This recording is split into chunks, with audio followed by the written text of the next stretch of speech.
Sokağın Sesi programından merhaba değerli izleyiciler. Yeni bir programla sizlerleyiz. Yerel seçimler 31 Mart'ta yapıldı. Ancak Cunnereş 2 Haziran'da tekrar sandık başına gidecek.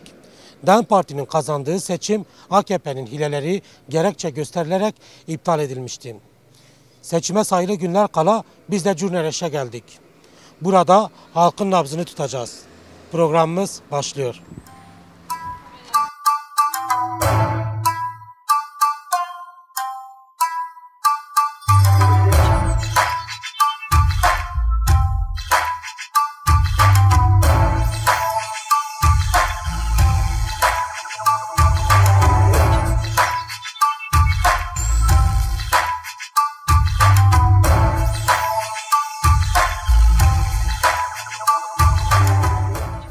Haziran'da tekrarlanacak olan bir seçim vardır. Evet. Cunnereş için, Cunnereş kadınları için bu seçimin önemi nedir? Ne anlam ifade ediyor? Önemi biz hepimiz DEM Partisi, eskiden beri biz DEM Parti. Bu sefer kimse kabul etmiyor. Bu zulmü, bu şeyi kabul et, hakareti kabul etmiyor. Herkes kadınlar da diyor biz DEM'e vereceğiz. Ne için DEM'e verecekler? Ne için? DEM özgürlüktür, DEM iyidir. Herkes seviyor. Onun için DEM'e veriyor. Hilvan halkı, Cunnereş halkı hep fakirdir, hep şeydir. Bu hakareti kabul etmiyor. Nasıl bir hakaret yapıldı Cunnereş'e? Aldılar. Biz kazandık, bizim elimizde aldılar. Zulüm yaptılar, hakaret ya. Dünya alem herkes biliyor. Hakareti yaptılar işte. Kimse kabul etmiyor bu sefer. Herkes yani İslam'dır, Müslümandır, İslam'dır kabul etmiyor bu hakareti. Tekrarlanacak olan bu seçimde sandıkta sonuçları etkileyecek mi? Tabii yapacaklar. Bu sefer daha çok alacaklar, daha farklı olacak, daha iyi olacak. Daha iyi olacak yani. Mesela DEM Parti yüzde kaçlık bir dilimle kazanacak? Yüzde bilmiyorum, onu bilmiyorum. Belli değil ama çok büyük bir fark kazanacak.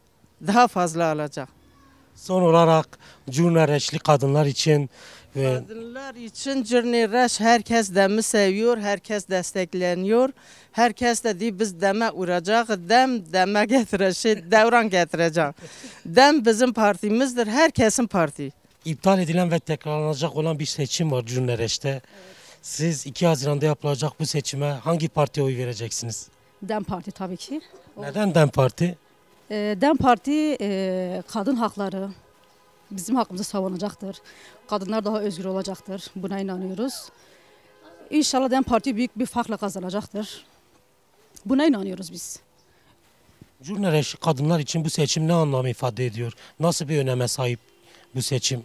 Bu seçim çok iyi bir öneme seçimdir. Zaten bundan sonra kadınların hepsi anladı ki hani DEM Parti'nin daha iyi olduğunu, AK Parti'nin hakkında çıkan olayların hani zaten büyük bir haksızlık yaparak, bizim oylarımızı yakarak kimi görsem herkes DEM Parti. DEM Parti seçimi kazandıktan sonra siz de bir Cunnereşli kadın olarak ilk olarak neyi kadınlara dönük nasıl bir hizmet yapmasını istiyorsunuz? Neler yapmasını istiyorsunuz? Yani kadınlar için özgürlük olacak tabii ki. Kadın eşdeğer olacak, eşitlik olacak kadınlar için. Kadınlar her zaman değerli ve kıymetlidir DEM Parti için. Son olarak Cunnereşli kadınlara 2 Haziran'da yapılacak seçimler için bir çağrınız, bir mesajınız var mı? Artık uyansınlar diyorum. DEM'e versinler artık. O farkı görecekler zaten. DEM başına geldi mi o farkı herkes görecek. Jen, jiyan, azadi. İptal edilen ve tekrarlanacak olan bir seçim var Cunnereş için. Bu seçim kadınlar için ne anlam ifade ediyor? Sizin için bu seçimin önemi nedir? Biz kadınlar için özgür yaşam olsun, iş olanakları olsun, dışarıya çıkmak olsun. Bir bakımda kadınlar kendini daha rahat hissedecek DEM Partisi eğer kazanırsa. Neden DEM Parti kazanmasını istiyorsunuz ya da kazanırsa bu gericiliğe ya da işte kadınların alanın daha çok özgürleşeceğine inanıyorsunuz? Kadınlar çoğu zaman eziliyor. Evlerinden çıkmıyorlar, sokaklara çıkamıyorlar. Kendileri alışveriş yapma olanakları yok. Onun için DEM Parti kazanırsa eğer Hilvan'da çok büyük bir gelişme olacak. DEM Parti'de eş başkanlık sistemi de var biliyorsunuz ve kadın bir eş başkan adayınız var. Onun seçilmesiyle birlikte Cürnereşli kadınların beklentileri nedir? İlk olarak ne tür bir hizmet yapmasını istiyorsunuz? Eş başkanlık sistemi çok iyi oldu. Mesela bir erkeğin yanına gidip rahat konuşamayan arkadaşlarımız olacak. Sorunlarını söylemeyecekler. Eş başkan meselesinde bayanlarımız gidip rahatlıkla sohbet edebilirler, sorunlarını yansıtabilirler.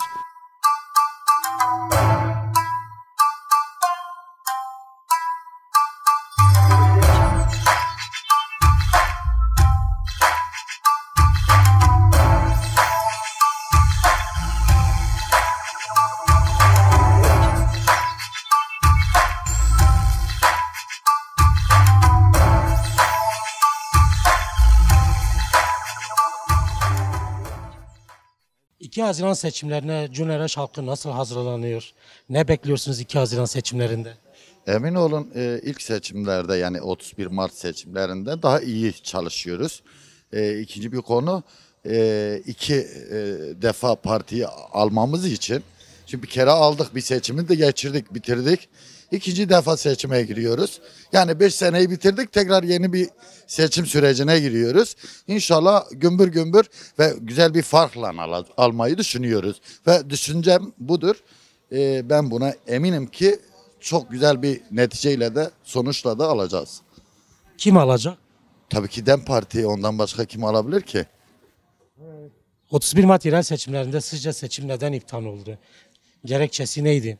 Seçimin iptal olmasının nedenlerinden biri, yıllar önce de şunu da dile getireyim. Biz kaybediyorduk, kendi evimize gidiyorduk. Bu sefer biz kazandık. Onlar bunu kabullenmediler. Ondan dolayı irademize gasp ettiler. Biz de tekrar bu irademizi geri almak için, kendi belediyemizi geri almak için çalışıyoruz. Ve eminim ki güzel bir farkla da kazanacağız. Peki aynı şartlarda AKP önde olmuş olsaydı seçim iptal olur muydu sizce? Yok, kesinlikle öyle bir şey olmazdı. Çünkü mevcut hükümet iktidar zaten. Öyle bir şey söz konusu bile olmazdı. Yani tahmin etmiyorum. Çünkü bütün illerde, ilçeler, Türkiye'nin genelinde zaten %60 kaybettiler. Çoğu yerlerde kaybettiler.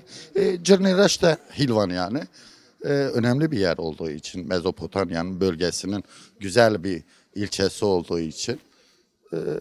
Özellikle Hilvan'ın üzerinde bayağı bir durmuşlar.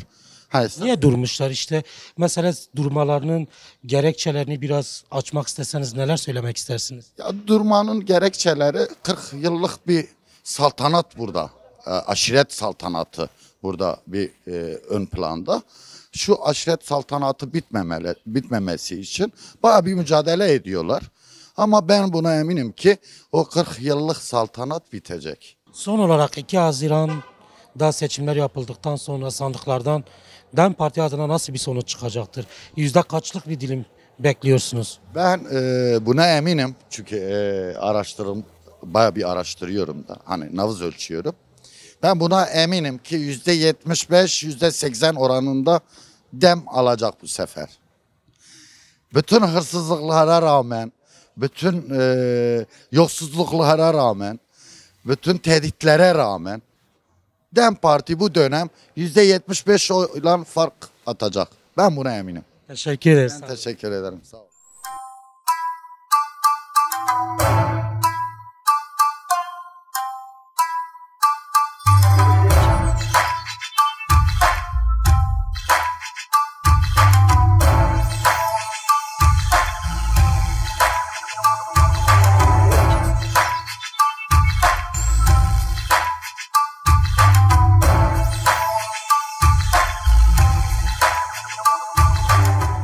...31 Mart yerel seçimlerinde hileyi yapan AKP'ydi ama Yüksek Seçim Kurulu AKP'nin lehine seçimi iptal etti. Zira DEM Parti seçimi kazanmıştı ama seçim tekrarlanacak. Bu tabloyu değerlendirmek istediğinizde ne söylemek istersiniz? Şunu söyleyeyim, ilçe seçim kurulu 521 oy farkla DEM Parti adayının eş başkan adaylarının seçimi kazandığını ilan etti. Ertesi gün AKP üyelerinin itirazı sonucu bu seçim iptal oldu. İtiraz etme sebepleri de oy pusulalarının bulunmayışı. Oy pusulalarını yok eden, gasp eden, ateşe veren, Hilvan Gençlik Merkezi'ne basan, sandık görevlisini darp eden, kolluk kuvvetini darp eden, orada oy kullanmaya gelen vatandaşların hayatını gasp eden kişiler de yine AKP'li üyelerdi. Onların yapmış olduğu bu eylem neticesinde yaptıkları itirazla akla mantığa uymayan bir şekilde seçimin iptaline karar verildi. Peki seçimin iptali sandık sonuçlarını yeniden değiştirecek midir sizce? Elbette ki değiştirecek. Bu sefer DEM Parti daha büyük bir farkla alacak. AKP'ye oy veren, başka siyasi partilere oy veren Hilvan halkı bu durumu hazmedemiyor. DEM Parti adaylarının haksızlığa uğradığını, Hilvan halkının iradesinin haksızlığa uğradığını belirtiyorlar ve daha yüksek bir oranla DEM Parti'yi başarıya ulaştıracaklarını söylüyor. Hilvan halkı bunu özellikle söylüyor. Hilvan hiçbir dönem bu kadar göz önünde bulunmamıştı. Bu kadar değer verilmemişti. Bütün devlet erkanları şu anda burada. Adeta Tam da bu noktada aslında şunu sormak isterim size. İktidarın bütün devletin gücünü kullanarak, devletin imkanlarını arkasına alarak Hilvan'da seçim çalışması yürütmesi ne kadar ahlakidir? Eşit tarzda, eşit bir temelde bu seçim yürüyor mu? Ya da daha doğrusu şöyle söyleyeyim, devletin bütün imkanlarını arkasına alan ve devletin bütün imkanlarını Cumhurbaşkanı'nda tekrarlanacak seçim için seferber eden iktidarın Cumhurbaşkanı'nda inatlaşmasının sebebi nedir? Şimdi şöyle bir şey söyleyeyim ben size kısaca. Elbette ki iktidar kendi adayını destekleyecektir. Bütün olanaklarını seferber edecektir. Nasıl ki DEM Partili adaylar, DEM Partili üyeler, DEM Parti adaylarını destekliyorsa AKP üyesi de kendi adayını destekler. Ancak devlet erkanında mülki amirlerinin bu duruma dahil olması elbette ki Hilvan halkını üzmüştür. Bu eşit oranda ne etiktir ne de hukuki olarak kabul edilebilir bir durum değildir. Eşitsizlik ortadadır. Sen bütün devletin imkanlarını getir, sadece AKP üyesine hizmetine sun. Diğer tarafta siyasi partilerin de adayları var. Onları da bertaraf et. Son olarak Cumhurbaşkanı olup dışarıda çalışan, buranın seçmeni olan Cumhurbaşkanı'na nasıl bir çağrıda bulunabilirsiniz DEM Parti'ye oy vermeleri açısından? Ben bütün hemşerilerime şu çağrıda bulunmak istiyorum. Bir 5 yılınız daha heba olmasın diye yollarda kazaya ya da etnik ayrımcılığa maruz kalmamak adına çocuklarınızı Hilvan'da okula gönderebilmeniz için, eğitim verebilmeniz için hepsine çağrım şudur. Seçim zamanı burada olun, elinizde vicdanınıza koyun ve sandığa o şekilde gidin. 5 yılınızı daha heba etmeyin.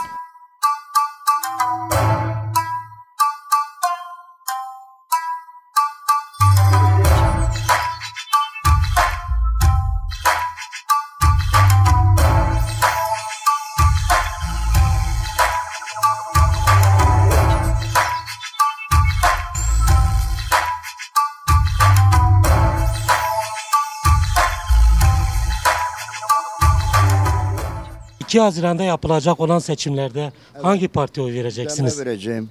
Neden DEM Parti? Ya hakaret oldu deme. Sandıklarımızı yaktılar. Zulüm yaptılar. Bekir Bozdağ geldi burada. Onları hepsi düzenledi. Sandıklarımızı yaktı. AKP'ler yaktı, götürdü. Sanki pikniğe gire. Eğer Allah muhafaza başka bir parti olsaydı onlara müebbet ceza verirlerdi. 10 yıl ceza verirdi.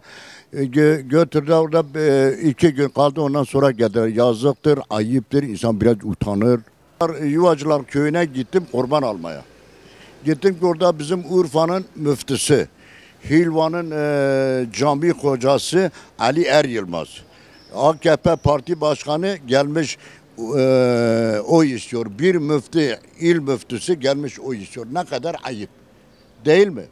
Sizce neden herkes bir bütünen DEM Parti'ye karşı birleşmiş ve DEM Parti'nin kazanmaması için elinden gelen her şeyi yapmaya çalışıyor? Mesela bizim Vali Bey panzerle köyleri geziyor. Yani bir valinin köyleri gezip oy istemesi. Demokrasi var burada, hak var, hukuk var, adalet var. Eğer bu memlekette bunlar yoksa hiçbir şey yok. O zaman biz çekilelim, direktmen gelsin orada otursun desin vallahi biz kayım atmışık oturuyoruz. Madem ki vali engelliyor, sen savaşa mı girmişsin? Kaymakam Bey sen savaşa mı giriyorsun? Kimle savaşıyorsun? Ben de vatandaşım, AK Parti de vatandaş. Peki bu kadar korkmalarının sebebi nedir? Onlar yanlış yapmışlar ya. Hilvan'daki olan belediye başkanı yolsuzluk, pislik, köyündeki kedilerini dahi maaşlı yapmış. He. Köyünde bak oturmuşlar, dün ben gittim maaşımı çekmeye. 2-3 tane de onlar da dedim hayırdır? Siz maaşsız mı? Evet. Emekli misin? Evet. Belediyenin emeklisi. Siz ne zaman belediyede çalıştınız? Biz evimizde oturuyoruz, maaşımızı alıyoruz. Seçimin iptali sandıktan çıkacak sonucu etkileyecek mi sizce 2 Haziran'da? Tabii inşallah ya 2000 oya fark atacağız. Bunu iyi bilse. Merkezde patlak atacak.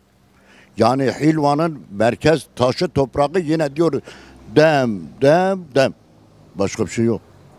Curner eşli olup şehir dışında olan çalışanlara 2 Haziran'da DEM Parti'ye oy vermeleri noktasında nasıl bir çağrıda bulunabilirsiniz?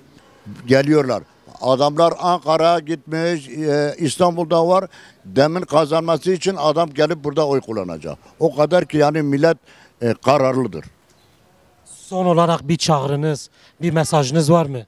Evet vardır. Ben bütün Hilvan halkına rica ediyorum.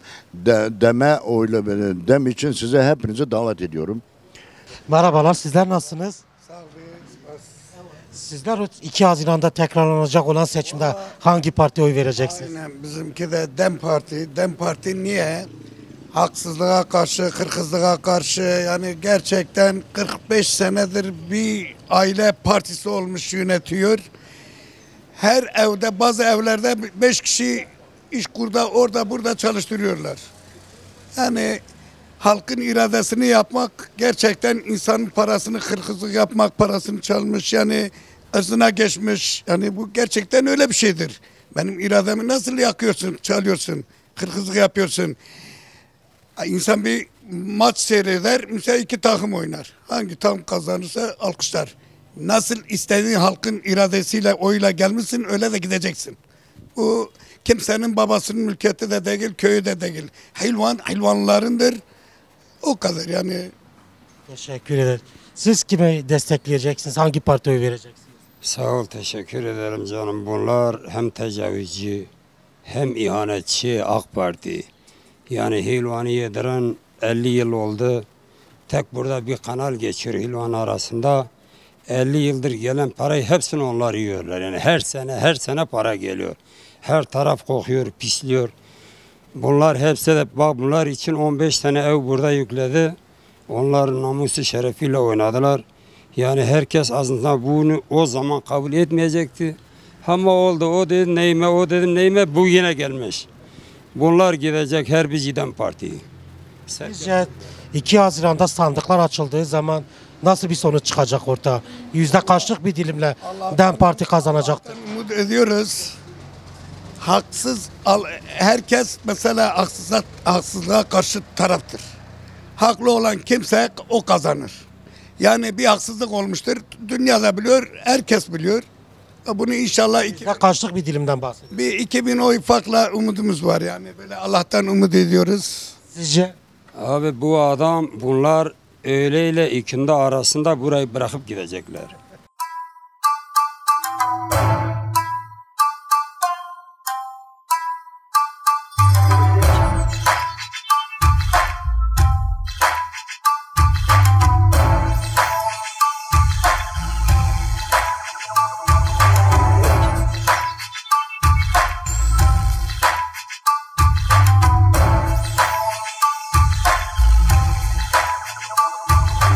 Curnereş'te yerel seçimin tekrarlanmasını nasıl değerlendiriyorsunuz? Ne söylemek istersiniz?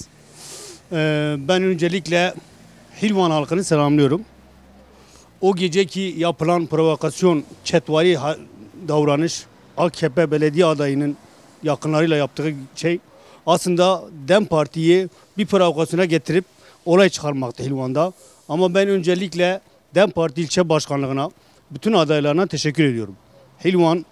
Hilvan'ı o gece büyük bir şeyden kurtardılar, öyle söyleyeyim ben. İnşallah bu tekrarlanan seçimde bu haksızlık karşısında vicdanlı Hilvan halkı buna gereken cevabı verecektir, ben buna inanıyorum. Seçimin iptali halkın iradesine müdahale değil midir? Kesinlikle gasptır bu. Gasptır yani. Başka iradeye gasptır. İrade gasptır bu. Peki iptal olması sonuçların değişmesini ya da sonuçların farklı olmasına vesile olacak mıdır? Ben Hilvan halkına inanıyorum. Hilvan halkı gerçekten vicdanlı bir halktır. Ben buradan AKP'ye oy vermiş seçmenlere sesleniyorum. Eminim onlar da gerekeni yapacaktır. Halkın içindeyiz, görüyoruz ve buna karşılık yüksek bir oyla DEM Parti alacağına inanıyoruz biz Hilvan halkı olarak. Son olarak Cunereşli olup şehir dışında olan seçmenlere 2 Haziran'da yapılacak olan seçime dönük bir katılım çağrısı yaparsanız ne söylemek istersiniz? Bir mesaj vermek isteseniz nelerdir söylemek istersiniz? Evet. Ben bu dışarıda çalışan emekçilere şöyle seslenmek istiyorum. Hilvan artık bu haksızlığa dur demesi için gelmeleri gerektiğine inanıyorum. Gelmelerinden rica ediyorum. Seçim tahminlerinizi de alalım bu arada. Yüzde kaçlık bir dilimden bahsedebiliriz? Ben %70'li %75'lerde kazanacağımıza inanıyoruz. 2 Haziran'da tekrarlanacak olan Cunereş'te seçimler ne olur sizce? Nasıl bir sonuç ortaya çıkar? Valla ben böyle bir Hilvan'a böyle bakıyorum. İstanbul'u aklıma geliyor. İstanbul'da yapılan haksızlık, İmamoğlu'na yapılan haksızlık, insanların iradesini iptal edip 13.000 oy kabul etmeyerek ikinci seçime götürerek 830.000 fark attı İmamoğlu. Ben kendim de bir CHP'li olarak CHP üyesiyim. Kalktım Hilvan'da oyumu CHP verdim. Bu haksızlığı ve haklıyı gördüğüm için ben oyumu DEM'e vereceğim.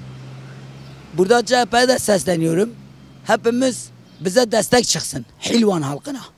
Hilvan halkı gururlu bir halktır. Namuslu bir halktır. Şerefli bir halktır.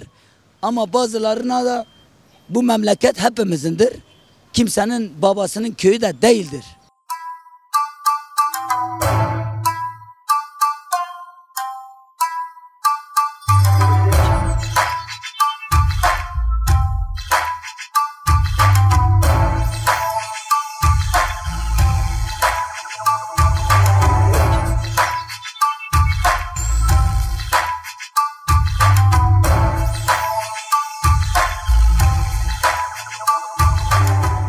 Merhabalar, nasılsınız? Teşekkür ederim. Siz nasılsınız? Ben de iyiyim, teşekkür ederim.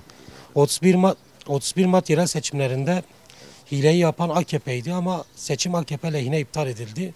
Zira DEM Parti'nin kazandığı bir seçim tekrarlanacak. Bu durumu nasıl değerlendiriyorsunuz? Ne söylemek istersiniz? Bu durum kabul edilemez bir durumdur. Çünkü DEM Parti'nin 521 oyla kazandığı bir seçimin işte sandık AK Parti belediye başkanının akrabaları tarafından sandıklar yakıldı. Videolar, görüntüler hepsi mevcut bu durumda. Buna rağmen işte mağduriyeti kendileri oluşturdular. İşte bizim sandıklarımız yakıldığını, kendilerinin mağdur edildiğini dile getirdiler. Yani biraz da bir politik olarak yani bu seçimi iptal ettiler. Yani bu seçimi tekrar DEM Parti'nin kazanmasını umut ediyoruz. Seçimin iptal edilmesi farklı bir sonuç doğuracak mıdır sandıkta? Şu an için öngörülerimiz bu herhangi bir değişiklik olmayacağı yönünde. Seçimi tekrar DEM Parti büyük bir farkla kazanacaktır. Bunun için de parti yetkilileri zaten çalışmalarını yürütüyor. Yani çevrede gördüğümüz gibi çok iyi de ilerliyor. Yani tekrar DEM Parti kazanacağına inanıyorum yani. Yüzde kaçlık bir dilimden bahsedebiliriz? Cunereş halkı 3 Haziran sabahı nasıl bir tablola uyanacaktır sizce? 3 Haziran sabahı herkes mutlu bir şekilde uyanması için DEM Parti'ye gerçek anlamda tekrar kazandırmak gerektiğine inanıyorum.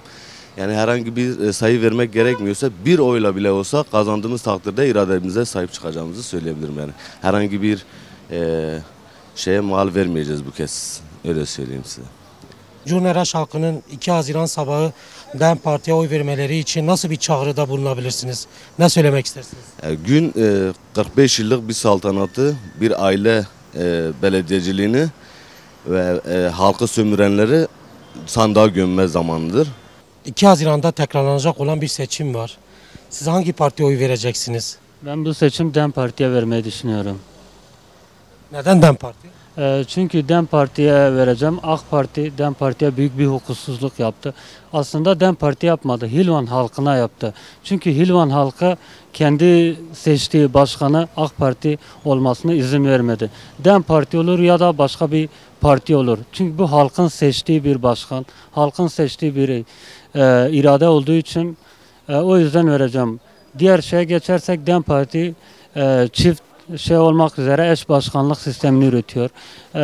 Annelerimiz, kız kardeşlerimiz belediye gidemiyor. Yani çok olduğu için biraz muhafazakar bir şehir olduğu için gidemiyorlar. Eş başkanlık sistemi olduğu zaman eş başkanının yanına da gidebilirler. Yani daha rahat olurlar. O yüzden DEM Parti'ye vermeyi düşünüyorum. Peki bunca hile, bunca olayların yaşanmasından sonra 3 Haziran sabahı sonuç değişecek midir sizce? Yani sonuç baya bir değişiklik gösterecek. Sadece AK Parti ve yandaşları vereceğini düşünüyorum. Çünkü halkın arasına gezdiğinde, sokakta, mahallede, nerede geçerseniz geçin herkes DEM Parti diyor. DEM Parti'ye vereceğiz diyor. Hem haksızlığa uğramış bir parti hem haksızlığa uğramış bir halk olduğu için herkes DEM Parti'den yana olduğunu söylüyorlar.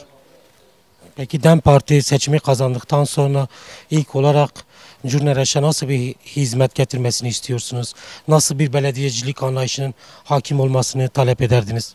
Yani şimdi eşitlik istiyoruz. Şimdi halkın her kesimine eşit bir şekilde belediye gelen bütçe eşit bir şekilde dağıtılmasını istiyoruz.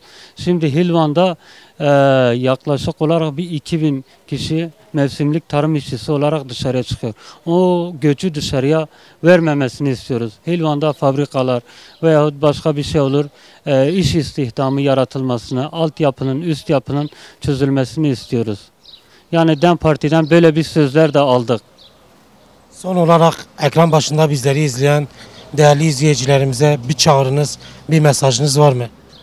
Ekran başındakilerine şöyle söylemek istiyorum. Şehir dışında olan mevsimlik tarım işçisi, gurbette olan bütün seçmenlere sesleniyorum. Eğer şehrinizde kendiniz yaşamak istiyorsanız, kendi iş imkanınızı kurmak istiyorsanız, destek almak istiyorsanız DEM Parti'ye oy verin. Teşekkür ederim, sağ olun. Rica ederim, önemli.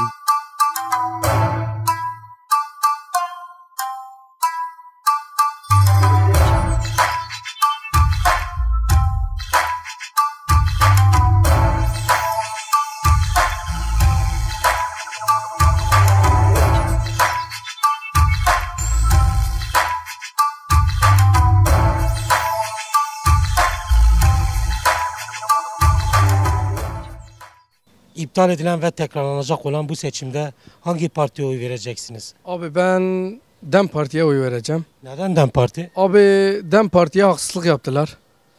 Yani kazanmış olduğumuz bir seçimi iptal ettiler.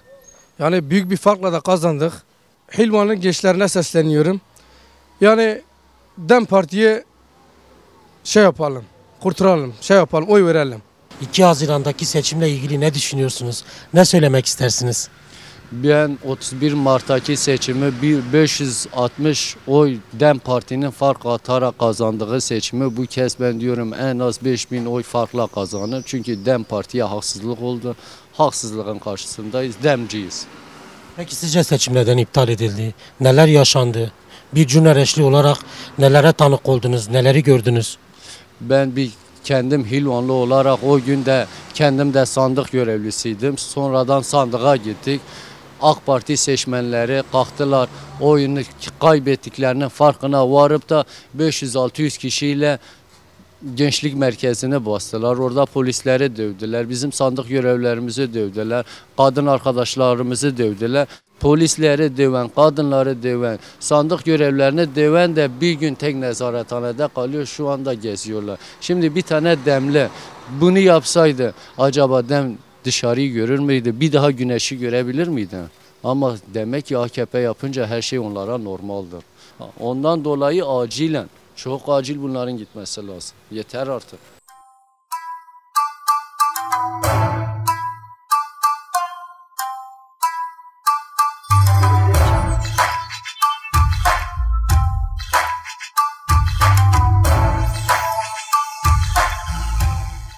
...2 Haziran'da tekrarlanacak olan seçimde kimi destekleyeceksiniz? Hangi partiye oy vereceksiniz? DEM Parti'ye vereceğiz.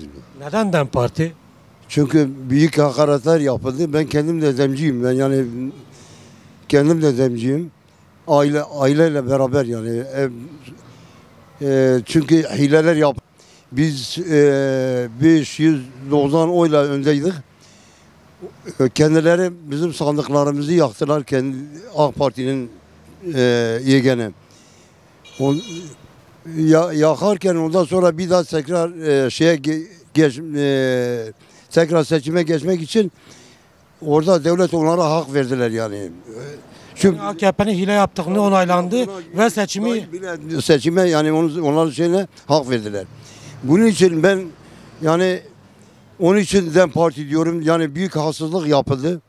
Zaten ben kendimi de Kürdüm yani ben kendimi ve kendi görüşüm zaten ben Demliyim. Ben daha hiç hayatım boyunca ben başka bir partiye ne çalışmışım ne de geçmişim. Yani halkımıza güveniyoruz. Çünkü Hilvan neden Hilvan? Hilvan hareketin ilk başlangıcı yapan Hilvan'dır. İptal edilen ve tekrarlanacak olan Cürnereş'te bir seçim var. Evet. Bu seçimin iptal nedeni nedir sizce?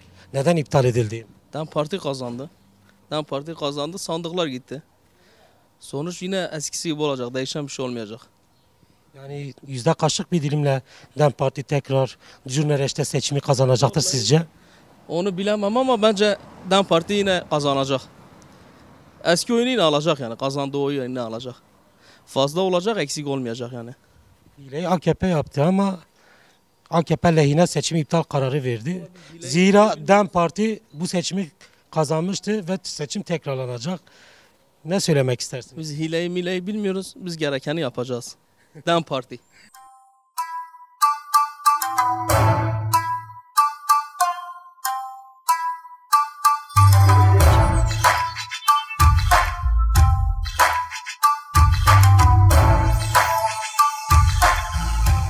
Sokağın sesinin sonuna geldik.